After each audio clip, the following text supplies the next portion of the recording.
ദേശീയ വിദ്യാഭ്യാസ നയത്തിൻ്റെ അടിസ്ഥാനത്തിൽ CBSE വിദ്യാലയങ്ങളിൽ 8, 9, 10 ക്ലാസ്സുകളിലെല്ലാം ത്രിഭാഷാ പദ്ധതി നടപ്പാക്കുന്നതിന് നമ്മുടെ ഭാരതത്തിൽ വലിയ ചർച്ചാ വിഷയമായിരിക്കുകയാണ്. 8ാം ക്ലാസ് വരെ കുട്ടികൾ 3 ഭാഷകൾ പഠിച്ചു വരുന്നുണ്ട്. പക്ഷെ 9ലും 10ലും നടക്കുന്ന ബോർഡ് പരീക്ഷകളിൽ കൂടി ഈ വിഷയം പഠിക്കാനും അവരുടെ മാർക്കുകൾ ഉൾപ്പെടുത്താനുമുള്ള പുതിയ തീരുമാനം CBSE എടുത്തപ്പോൾ അത് കുട്ടികൾക്ക് അമിതഭാരം അടിച്ചേൽപ്പിക്കുന്നതാണ് എന്നുള്ള രീതിയിലും ഉള്ള വലിയ വിവാദങ്ങൾ സൃഷ്ടിച്ചുകൊണ്ട് ചില രക്ഷകർത്താക്കളും വിദ്യാർത്ഥികളും ചില മാനേജ്മെൻറ്റുകളൊക്കെ കഴിഞ്ഞ ദിവസം സുപ്രീം കോടതിയിൽ പോയതെല്ലാം നമ്മൾ അറിഞ്ഞിട്ടുണ്ടാകും. പക്ഷേ ഇതിൻ്റെ വാസ്തവം എന്താണ്? ഭാരതം നമുക്കറിയാം ഒരു ബഹുഭാഷാ പ്രദേശമാണ്. 1968 തന്നെ നമ്മുടെ ദേശീയ വിദ്യാഭ്യാസ നയം, ഒന്നാമത്തെ നയം വന്ന സമയത്ത് അതിലേറ്റവും പ്രധാനപ്പെട്ടൊരു നിർദ്ദേശമായിരുന്നു വിദ്യാഭ്യാസത്തിൻ്റെ ഭാഗമായിട്ട് ത്രിഭാഷാ പദ്ധതി നടപ്പാക്കണം. നമ്മുടെ കുട്ടികൾ ചുരുങ്ങിയത് 3 ഭാഷകളിൽ പ്രാവീണ്യം നേടണം. പക്ഷേ ആ ത്രിഭാഷാ പദ്ധതിയിൽ അന്ന് ഏത് ഭാഷകൾ പഠിക്കണം എന്നുള്ളതിന് ഒരു തീരുമാനം കൂടി ഉണ്ടായിരുന്നു. ഇംഗ്ലീഷ് ഭാരതത്തിൽ മുഴുവൻ അനിവാര്യമായിരുന്നു. ഹിന്ദി പ്രദേശങ്ങളിൽ അവരുടെ മാതൃഭാഷ എന്ന രീതിയിൽ ഹിന്ദി പഠിക്കുമ്പോൾ മറ്റ് പ്രദേശങ്ങളിൽ ഹിന്ദി പഠിക്കുന്നതോടൊപ്പം അവരുടെ മാതൃഭാഷ പഠിക്കാനും, ഹിന്ദി മാതൃഭാഷയായ പ്രദേശങ്ങൾ മറ്റേതെങ്കിലും ഒരു ഭാഷ പഠിക്കാനും ആയിരുന്നു ആ പദ്ധതി. ആ പദ്ധതി ഹിന്ദി അടിച്ചേൽപ്പിക്കുന്നു എന്ന പേരിൽ തമിഴ്നാട് സ്വീകരിക്കാതിരുന്നൊക്കെ ഇപ്പോഴും ചർച്ചയാണ്. പക്ഷേ ഏറ്റവും രസകരമായ കാര്യം, കേന്ദ്ര സർക്കാരിൻ്റെ ഈ നിയമം നടപ്പാക്കാത്ത ഒരു സംവിധാനം കേന്ദ്ര സർക്കാരിൻ്റെ കീഴിൽ പ്രവർത്തിക്കുന്ന ഭാരതത്തിലും പുറത്തും എല്ലാം പ്രവർത്തിക്കുന്ന വിദ്യാലയങ്ങൾ അഫിലിയേറ്റ് ചെയ്തുള്ള CBSEക്കുള്ളിലായിരുന്നു. 2020 പുതിയ ദേശീയ വിദ്യാഭ്യാസ നയം വന്ന സമയത്ത് എല്ലാ സംസ്ഥാനങ്ങളിലും ത്രിഭാഷാ പദ്ധതി നടപ്പാക്കണമെന്ന് നമ്മൾക്ക് പറയണമെങ്കിൽ, കേന്ദ്ര സർക്കാരിന് പറയണമെങ്കിൽ, കേന്ദ്ര സർക്കാർ ആദ്യം കേന്ദ്ര സർക്കാരിന് കീഴിലുള്ള ഈ സംവിധാനങ്ങൾ അത് നടപ്പാക്കുക എന്നുള്ളത് അവരുടെ ധാർമ്മികമായ ചുമതലയാണ്. ആ രീതിയിലാണ് ഈ കഴിഞ്ഞ 15-ാം തീയതി മെയ് 15-ന് CBSE ഒരു പുതിയ സർക്കുലർ ഇറക്കിയത്. ഈ അധ്യയന വർഷം മുതൽ ജൂലൈ മുതൽ 9, 10 ക്ലാസ്സുകളിലും കുട്ടികൾ 3 വിഷയങ്ങൾ പഠിക്കണം.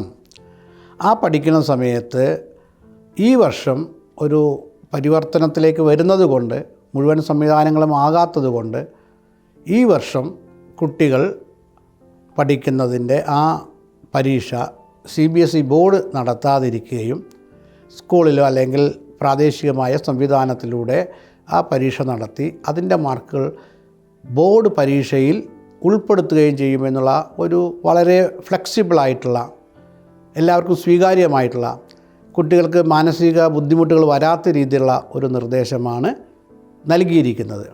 പക്ഷേ ആ നിർദ്ദേശത്തെയാണ് ഇന്ന് വ്യാപകമായിട്ട് എതിർക്കാൻ വേണ്ടിയിട്ടുള്ള ഒരു ശ്രമം നടത്തിക്കൊണ്ടിരിക്കുന്നത്. വാസ്തവത്തിൽ വ്യാപകമായിട്ടുള്ള എതിർപ്പില്ല.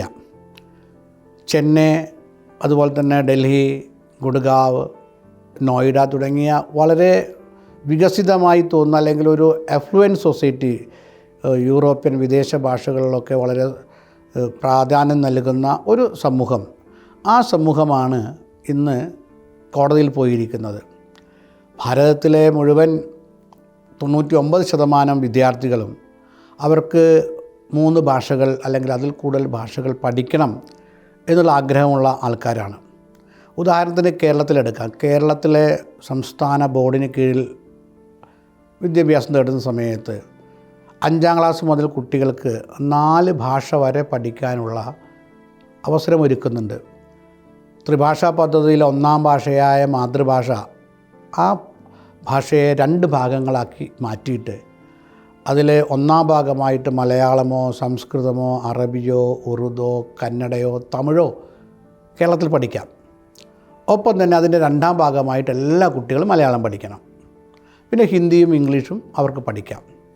അങ്ങനെ 1ാം ഭാഷയിൽ 2 ഭാഗവും മലയാളം പഠിക്കുന്ന കുട്ടികളുണ്ടാകാം, ഒരു ഭാഗം മലയാളം പഠിക്കുകയും മറ്റൊരു ഭാഗം മറ്റേതെങ്കിലും ഒരു ഭാഷ പഠിക്കുകയും ചെയ്തുകൊണ്ട് 4 ഭാഷകൾ വരെ പഠിച്ചുകൊണ്ടാണ് 10ാം ക്ലാസ്സിൽ കേരളത്തിലൊരു കുട്ടി പുറത്തു വരുന്നത്.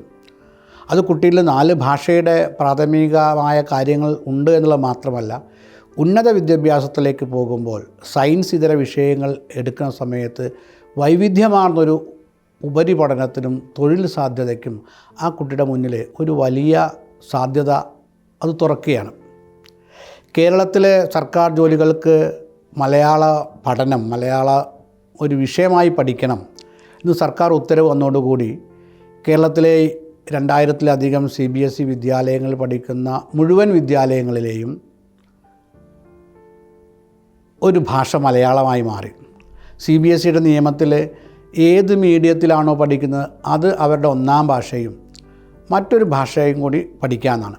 അപ്പോൾ കേരളത്തിലെ CBSE വിദ്യാലയങ്ങളിൽ ഇംഗ്ലീഷും മലയാളവും മാത്രമായി. ഹിന്ദി പഠിക്കാൻ കേന്ദ്രീയ ബോർഡായിട്ട് പോലും ഹിന്ദി പഠിക്കാനുള്ള അവസരമില്ല, സംസ്കൃതം പഠിക്കാനുള്ള അവസരമില്ല.